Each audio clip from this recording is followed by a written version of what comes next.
You're watching the KOAM Morning News on Fox 14. And today, a 62-year-old Seneca, Missouri woman is charged with first-degree murder and armed criminal action. Monday is going to bring us a cold front, and Tuesday is going to bring us rain. We'll tell you how long you're going to need the umbrella here by the middle of the week. The latest from the Skywatch Weather Center. Also, the Baltimore police officer who was ambushed and shot while sitting in her patrol car has died. We'll see why she is being hailed as a hero. All that and more coming up. The 4 states' most watched news starts now.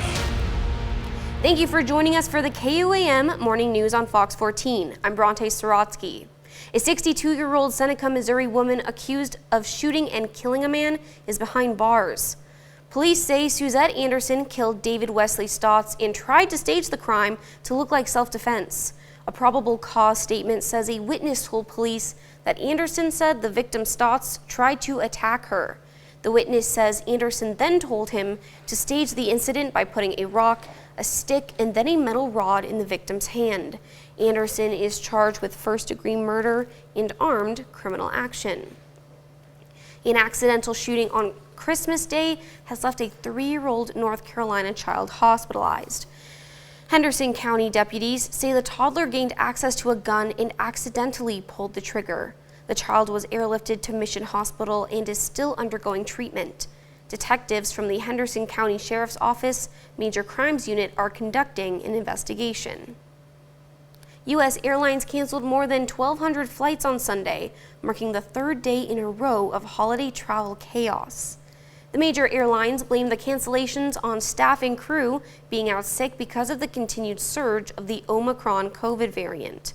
In addition to the 1,200 flights canceled, at least another 5,000 were delayed, according to the tracking site FlightAware. United Airlines was forced to cancel 10% of its total schedule on Christmas Eve and another 12% of scheduled flights on Christmas. Delta canceled 173 flights on Christmas Eve, and JetBlue was forced to scrap about 7% of its overall schedule. But the problems were not limited to domestic travel. Globally, 6,000 flights were scratched on Christmas Eve, Christmas, and the day after Christmas. A life-altering accident that almost cost a Missouri man his life. But this week, he had the opportunity to thank the team at a Kansas City hospital that saved him. Alan Schopp was there. He was on his way home from work. On November 2nd of 2020, father of 3, Marcus Smith, was in a motorcycle accident. 5:02 is when the accident actually happened. The driver of a dump truck failed to yield and hit Marcus, trapping him under the truck for nearly an hour. My legs were pinned under there. The accident put Marcus in University Health for 99 days, through 20 surgeries, and cost him both his legs. I don't really quit. I never have quit. A lot of hard work, a lot of communication, a lot of talking through a lot. That's incredible! This week, Marcus and Kelsey were back at University Health, showing off his new legs and talking to the doctors and nurses that helped him get walking again. Marcus is just a perfect example of somebody who remained optimistic. I think that is what success looks like. Marcus spends a lot of his time now coaching his son's 5th grade football team. He says it's his family and love for competition that's helped him get through this. I think that's what drives me every day, is the fact that I could have died, but I didn't. His wife says something like this teaches you. Don't sweat the small stuff. That's too short. Way too short. Didn't want to cry. Marcus is able to work again. He says someday he'd like to start a nonprofit that helps people cope with amputations. It was a very special Christmas for some shelter dogs in Utah Saturday. The animals awaiting adoption got to pick a favorite toy from a flatbed trailer called Santa's Sleigh. The toy giveaway for homeless pets is a 38-year-long tradition at Best Friends Animal Society in Kanab, Utah. Animal lovers from all over the U.S. and Canada donate the toys for pets. Throughout the year, Best Friends works to find homes for every dog, running the nation's largest no-kill animal sanctuary. The shelter's cats and kittens get toys on Christmas Day too, but they don't have to retrieve them from Santa's sleigh. I am a huge fan of the outfit, that one right there. I think that is great, with Santa mounted up on the back. I just love this shot with the dogs looking right at the camera. Isn't that cool? So remember when we were kids and you remember the ball pit? Yes. That looks like the equivalent of the dog ball pit. Oh my gosh, They're just jumping around. You can do whatever they want in there. Oh, that looks like fun. That is a great story. All right, we've got a beautiful start outside. This is a live shot outside of Television City right here. We do have a little bit of light cloud cover, but staying on the dry side. Cold front moved in earlier this morning. Yates Center already down to 39 degrees. About 5 o'clock, we still had a whole bunch of 60s that were up on the board.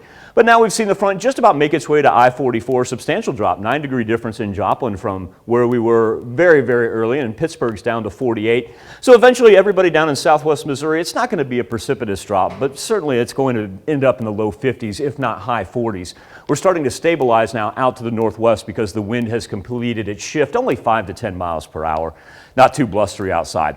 Another key factor about this cold front moving through, though, is it is so dry. Big, dry air mass with really nothing behind it. All the moisture staying down in the southeastern portion of the United States. We've got some snow from the Canadian border through the Great Lakes to the northeastern section. And then they just can't get a break with the atmospheric river out on the west coast, where it continues to not only rain and flood, but also the snow in the higher elevations. Our Skywatch storm tracker, there is a little bit of that cloud cover that we saw outside of Television City, but no rain involved with it. That tune is going to change after we get past midnight. While we make it up into the high 50s this afternoon, look at these panels over here. The clouds are going to increase and the rain not beginning really until after midnight. It'll be an early Tuesday morning start to it. Develops down to the southwest and works east northeast. So it'll start along I-44 there with the heaviest rain. But then we see the pockets of the red and the orange and that definitive line right there. And so we're going to be looking at 1.5 inches, possibly 2.5 inches along these specific lines. Those numbers will not be widespread. You get up here to the north and out to the west, maybe about 1/4 to 1/2 inch of rain. But it looks like we're all going to end up getting a bit, and then should be done by about the noon hour. So don't let it cancel your afternoon and evening plans, but just want everyone to be very, very wary, because that localized flooding that is a distinct possibility will happen before sunrise tomorrow morning. Bronte? All right, thanks, Michael. Up next, new research shows the majority of young people make a full recovery from long COVID effects. And later, the Cleveland Clinic successfully performs a risky fetal surgery for only the 2nd time in history. You're watching the KOAM Morning News on Fox 14. The curtain's coming down. Having mild or severe COVID could impact your immunity. And new research on the fast-spreading Omicron variant. Michael George has some of the day's top health stories. Researchers from Columbia University and the University of Hong Kong are learning more about the fast-spreading Omicron variant. Their study found the strain is able to evolve quickly and evade immune protection from current vaccines and from previous infection. The study's authors say booster shots are likely to improve the body's defenses. New research in the Journal of Infection finds young people are less likely to suffer from long COVID than previously thought.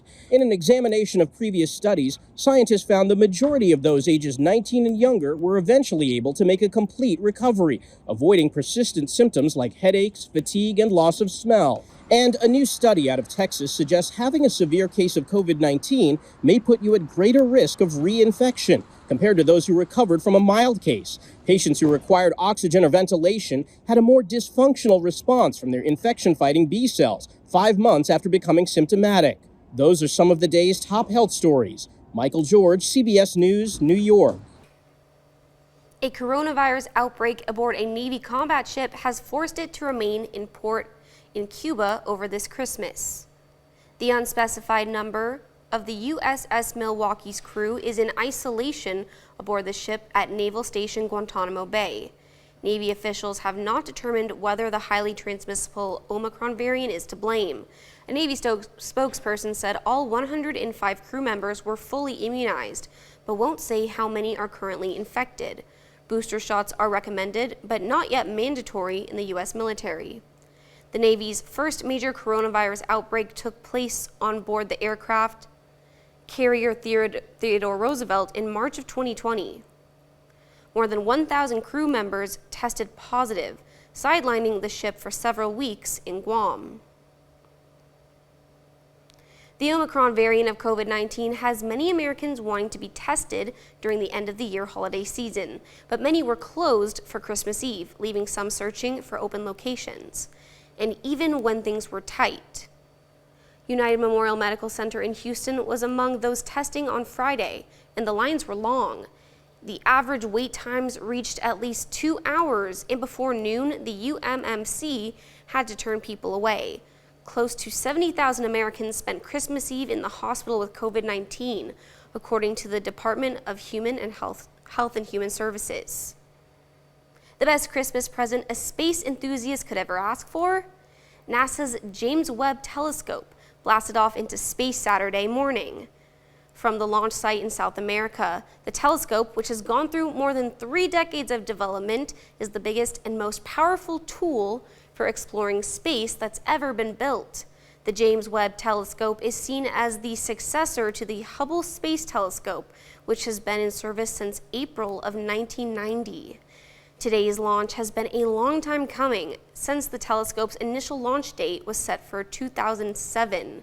Experts say it'll take about 6 months for the telescope to become fully operational. And it's truly one of those things that I don't want to say I completely forgot about, but it's been brought up in more recent stories that it was supposed to be launched in 2007. It's a pretty big delay. Yeah, yeah. You know, when they decide they may want to shut down your space agency, that'll take a little toll on you as far as getting your timeline back. But no, that's absolutely wonderful, and like you said, what great timing for space enthusiasts to be able to enjoy that on Christmas. I saw several videos of the launch. It truly was an amazing sight. It was by a rainforest where they launched it. Wow. That's something else. All right, DeBronte, let's take a look at our daily almanac for this Monday. And a couple things I want to point out here. Number one, our high temperature of 69 degrees, that was right when we turned the clock midnight. It was an extremely warm early morning, but now the cold front is pushed through. It'll be a ways before we see a 69 on the board again. But look, we actually ended up challenging that record high set back in 2005. We need to pick up a little rain. We're about 1.6 inches down for the month of December alone. But our annual total only off about 3/4 of an inch. It's pretty amazing to be that late into the year and essentially be right on par for where we'd normally expect. 51 degrees over 7th and Rangeline in Joplin. So we've seen about a 10-degree drop since early this morning. Yates Center down to 39 along with Iola as well. And so what we'll anticipate here is even in the southern portion of southwest Missouri below I-44, these numbers will continue to drop. Really for the northwest and the cold front with the blue or the color contour, starting to kind of stabilize those temps. We haven't seen a whole lot of movement in that Oswego, Pittsburgh, Lamar line. That's been even here for about an hour or so. You know, Bronte's been telling us about those Christmas tree drop-off sites. Best thing to do is take advantage of it because this cold front is also extremely dry. It's not worth trying to burn the Christmas tree today. And if you want to do it, wait till tomorrow because by that point in time, we'll actually have a little rain on the ground. Still have double-digit increases down here to the south, but now, while these readings were mainly 0 earlier, the 24-hour temperature changed from today to yesterday, now we're starting to see a negative drop. So eventually, after this thing pushes through, we finally should be, say about 2, 3 o'clock, begin to work our way back up on the thermometer. Probably going to end up mid to high 50s later on, and only light cloud cover hanging down to the south. Let's talk about overnight because this will be the one that I want everybody to be apprised of, whether it be number one, grabbing the umbrella for tomorrow, or number two, knowing the roads in your community that have a tendency to flood because this thing's going to move in late tonight, early Tuesday morning. And so the localized flooding that we do see, particularly when we get one of those lines with very heavy rain, that is going to be prevalent during our pre-sunrise hours. Don't want anybody getting caught and surprised by this because the rain tracker is going to throw up a line of purple there indicating 1.5 to 2.5 inches.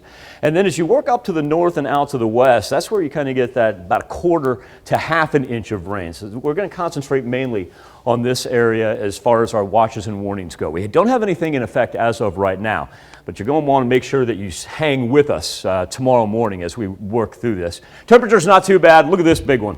Oh! We're going to welcome in 2022 with a big winter cold front. We'll be back with more KOAM Morning News on Fox 14 right after this. Welcome to... A police officer in Maryland who was ambushed and shot last week has died as the family of Kiana Hawley took her off life support Thursday evening. Friends, family, even strangers came to Baltimore to honor the officer they describe as a hero. Kelsey Kushner has her story.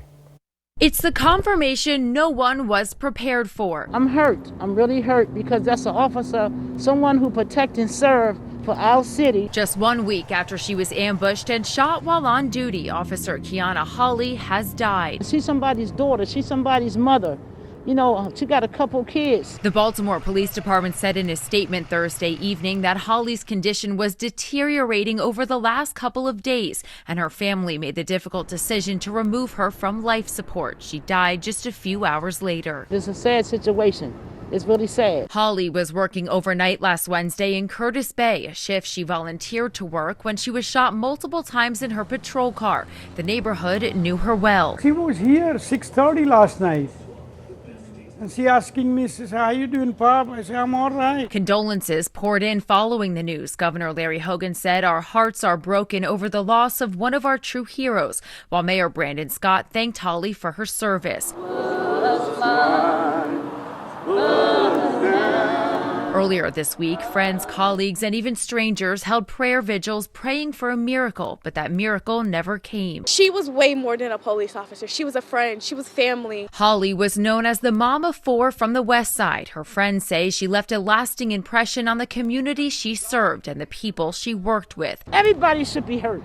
Everybody worldwide should be hurt. 2 men have been charged in her murder. Those suspects also face charges of killing another person. We'll be back with this morning's 4-State Hero right after this. Good luck. It's time to honor today's 4-State Hero. Rex Reisner joined the United States Navy in 1995. He served aboard multiple ships and was stationed throughout the Mideast and Southeast Asia. His hometown, Fredonia, Kansas. We thank you, Rex Reisner, today's 4-State Hero.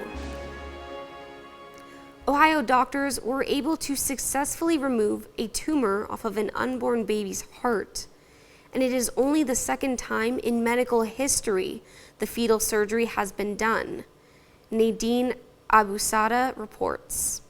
A lot of people tell me he's definitely a miracle, that he's a gift from God and he's meant to do something crazy in this world. Rylan Drennan is now 5 months old. It's very surreal. It's very overwhelming. But at 6 months in his mother Samantha's stomach, the odds were not in his favor. Well, April, we found out that Rylan had a cardiac teratoma, which is a tumor growing on his heart. His condition is one that doctors don't see often. They're incredibly rare overall. They're only like 1 in 40,000 births. And then to have it in this heart location is way less common. What's even rarer is the successful removal of that tumor. The procedure has only been done a few times worldwide and been successful just once. The odds were absolutely against us, and we were confident that we had assembled the right team. After discussing and weighing the options, the fetus is dying, basically, has heart failure. I need to do this? I guess. Doctors and Samantha agreed surgery was the way to go. May 7th, we had the fetal surgery. It took 4 hours. Dr. Najam did what he might do on a baby after birth. He did a cut toward the middle of the chest to open up the rib cage to expose this little baby's heart to help peel the tumor off of the heart. Pretty amazing stuff. And it was a success. Fortunately, little Rylan inside of the mom's womb and the mom both recovered beautifully. For only the second time in history. Some of the nurses that were in my room, they told me that they cried, and they still cry and get tears over it,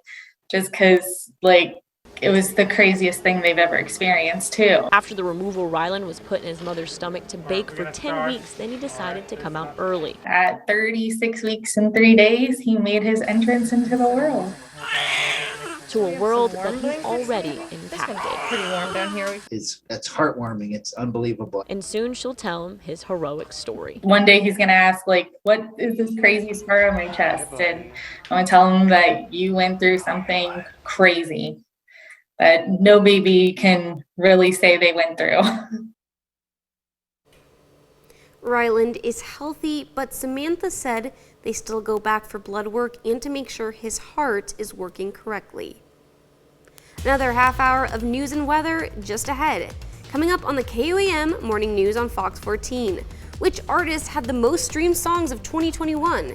Stick around and we'll tell you. And we'll meet a woman who had to give up her dog in the story of their reunion just in time for Christmas. You're watching the KOAM Morning News on Fox 14. We'll be right back. The 4 states' most watched news starts now. Welcome back to the KOAM Morning News on Fox 14. It's currently 7:29. Let's take a look at today's top stories. A 62-year-old Seneca, Missouri woman accused of shooting and killing a man is behind bars.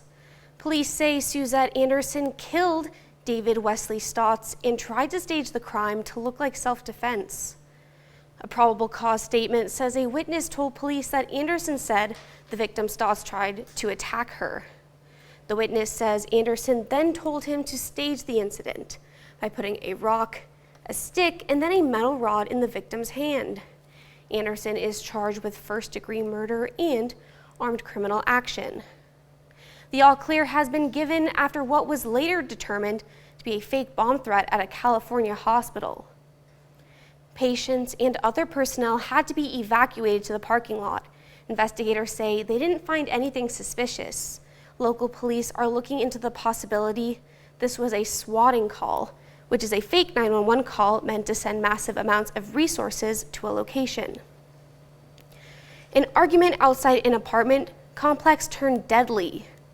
According to police, 2 men pulled guns and one fatally shot the other. It happened last night in Aurora, Colorado. When officers got there, they found a 35-year-old man shot. He later died at the hospital. The other gunman wasn't hurt. The men knew each other, according to the local police. A Pennsylvania Christmas Day fire takes the lives of several members of a family, and fire investigators are looking at their Christmas tree as the cause. Fox News correspondent Dan Springer has more. Just an incredibly sad story, especially with the timing. It happened in Quakertown, Pennsylvania, and investigators are looking at the Christmas tree and the possibility that faulty lights started this tragic fire. The fire department was called to the scene at 1:30 a.m. Christmas morning, so the fire likely started when the whole family was upstairs sleeping. The tree was in the main room downstairs. When fire crews arrived, they tried to get in the front door but were pushed back by the flames. When they finally got inside, they discovered the bodies of the father and his 2 youngest sons. 41-year-old Eric King died along with his sons, 11-year-old Liam and 8-year-old Patrick. Kristen King and the family's oldest boy, 13-year-old Brady, made it out. They suffered minor burns and were treated and released at the local hospital. The community is devastated. Here's a classmate of one of the boys. He seemed so happy, and hearing that his house got burnt down and his family was in it, it tore me. Members of the community set up a GoFundMe page, and the response has been overwhelming. More than 7,500 people have contributed more than $520,000 so far. The fire marshal continues to investigate exactly what happened, but again, early on, it looks like perhaps a dry Christmas tree and the lights. In Seattle, Dan Springer, Fox News. While many of you may still be rocking around the Christmas tree, some may already be thinking of how to dispose of the big fir tree in the living room. The city of Joplin has you covered. You can drop off Christmas trees at 3 convenient locations: Humphrey Park on Utica Street in the Royal Heights neighborhood, McIndow Park at Glendale Road in Jackson Avenue. If you go there, they ask that you place your trees in the southwest corner of the parking lot. And lastly, the Public Works Center at 1301 West 2nd Street. Of course, you need to remove all decorations and place them near the sign that says Christmas Tree Drop-Off at one of the above locations. The city will accept the trees through January 31st. A local ministry came together to give back to the Joplin community on Sunday. The Take It to the Streets ministry did just that at the Route 66 Food Park on West 7th Street in Joplin. They provided food as well as a gift for each person and hygiene products. They also provided some blankets. I decided I wanted to get back to my community. You know what I mean? Because this is where I started. I grew up on these streets. I was homeless on these streets. And I know how it feels, you know what I mean? So we started a ministry called Take It to the Streets, where I go out once a week. I feed the homeless.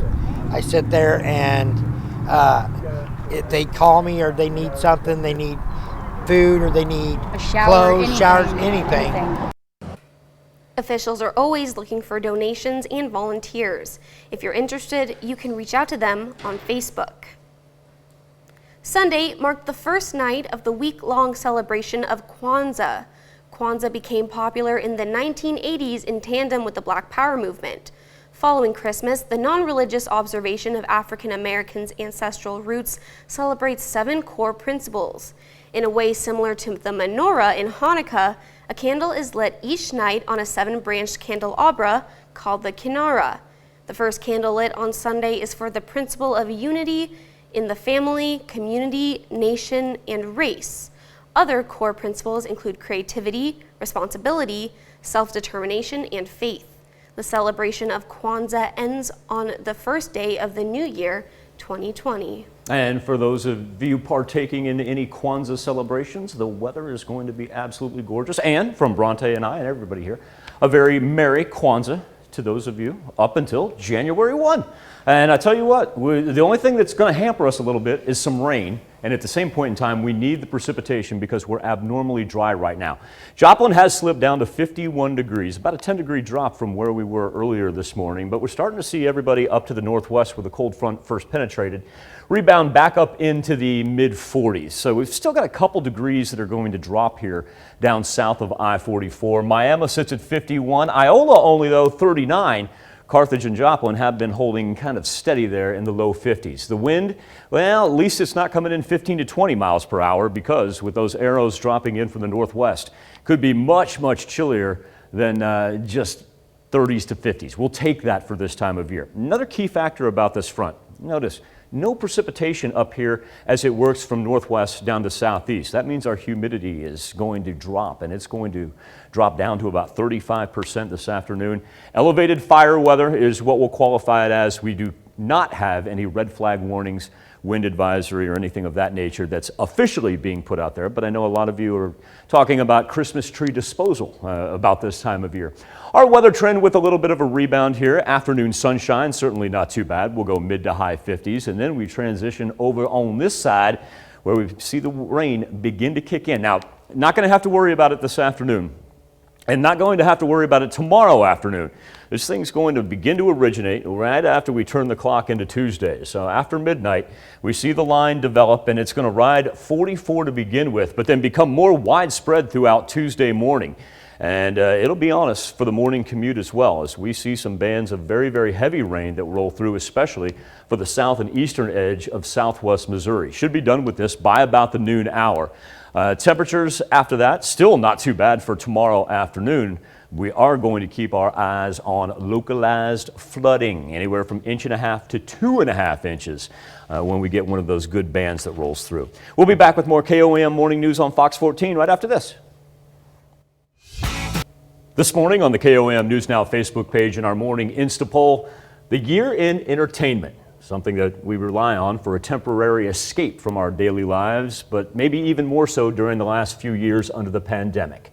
Most movie watching has taken place in the comfort of our own homes, but more people headed back out to the theater, as evidenced by Spider-Man now clearing the billion with a B mark. Our question to you this morning, what was your favorite movie of 2021? And the box office numbers back up what everybody's voting for as well, as Spider-Man No Way Home has 34% of the vote.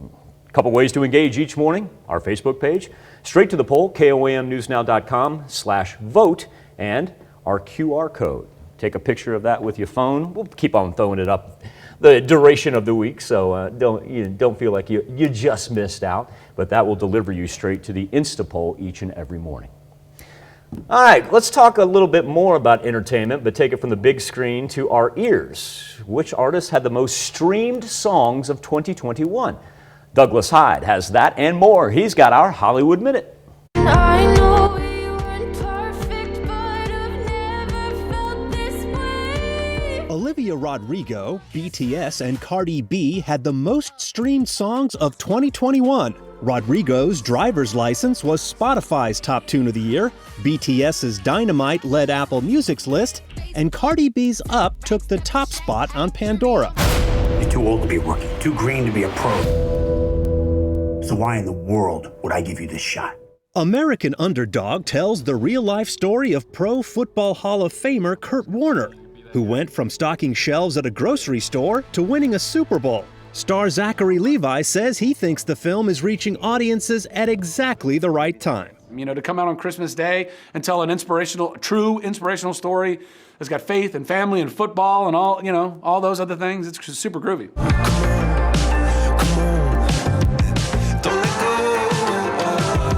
Coldplay frontman Chris Martin tells the BBC that the band will stop recording music together in 2025. But all is not lost, Coldplay fans. He says they'll continue to tour. In Hollywood, I'm Douglas Hyde. I was covering that St. Louis Rams team and vividly remember being in the postgame after Trent Green went down during the preseason. And Dick Vermeil looked at us and said, this team will rally around Kurt Warner. And this is true. Most of us in the press room looked at each other and went, who is Kurt Warner? Making movies after a future Hall of Famer now. Absolutely amazing. We'll be back with consumer news right after this. Out west, winter roads are going from bad to worse as abnormal snow falls and finding snowplow drivers falls way short of what's needed. Fox News correspondent Dan Springer has the story. Interstate 90 in Washington State has been a nightmare for motorists. With so many spinouts and accidents in the mountain pass, it's already been shut down 4 days. The State Department of Transportation blames bad driving. Those closures have been, and we've checked to verify, those have been due to driver behavior. That they were not that the snow levels were too much for our crews to handle or that we didn't have enough crews, up at that site. It was that people were driving too fast. It's an ominous start to a winter that could be among the most treacherous on the roads. Above average snow is forecast for the West and Midwest, and there's a nationwide shortage of snowplow drivers for many reasons. I'd say probably the biggest one is it's a pretty hot job market for commercial motor vehicle operators. There's a lot of incentives out there for people to jump ship from one company to another, whether it's signing bonuses or higher initial starting pay. Another factor, hundreds of snowplow drivers either quit or were fired for not getting a mandatory COVID vaccine. Washington State lost 15% of its winter operations staff. Oregon is down 13%. Both fired unvaccinated drivers and mechanics. Colorado is down 20%, even after offering a $2,000 bonus for just showing up to work. John Curley, a Seattle radio host, is usually among the 20,000 people who drive through this busy mountain pass daily. He blames Democratic Governor Jay Inslee's mandate for making the freeway more dangerous and less predictable. So think about the number of lives, whether it's somebody trying to get to work or someone trying to get home to see a sick child or someone just trying to be able to transport goods and services back and forth. Thousands and thousands and thousands and thousands. I mean, exponentially, you're probably looking at millions of lives impacted every time they close that pass. When the Washington State COVID mandate kicked in and the snowplow staffing fell off a cliff, the state DOT warned drivers that the maintenance on the roadways would not be the same as in years past, and it didn't take long for the dangerous and frustrating chaos on the roadways to ensue. In North Bend, Washington, Dan Springer, Fox News. Holiday travelers are scrambling to make it home. More than 1,000 flights were canceled on Sunday, with many airlines blaming staffing shortages because of fears of the Omicron variant. The airlines with canceled or delayed flights include Delta, United, American, JetBlue, and Alaska Airlines. The cancellations and delays on Sunday follow canceled and delayed flights for travelers who are heading home for Christmas. We'll be right back with more after this, but first let's take a look at the market prices before the opening bell.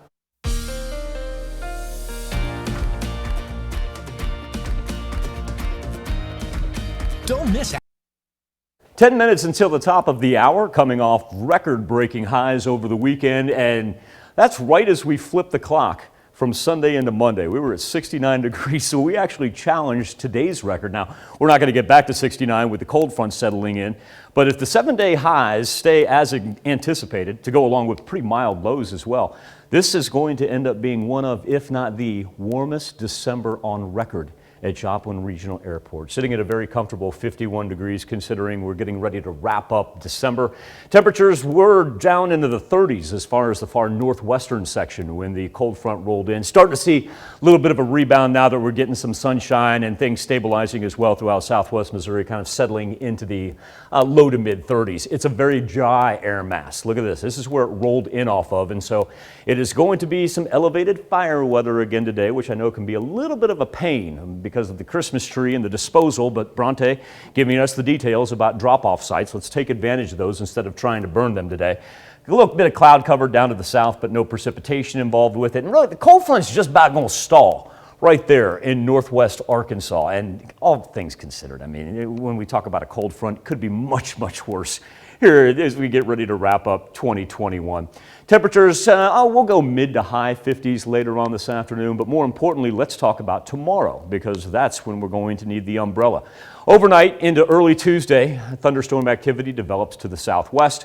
Rolls through early morning hours. Going to get some good rain involved with that, anywhere from, say, 1.5 to 2.5 inches, where you see the purple line right along I-44 and then dropping down south of the I-44 corridor into southwest Missouri.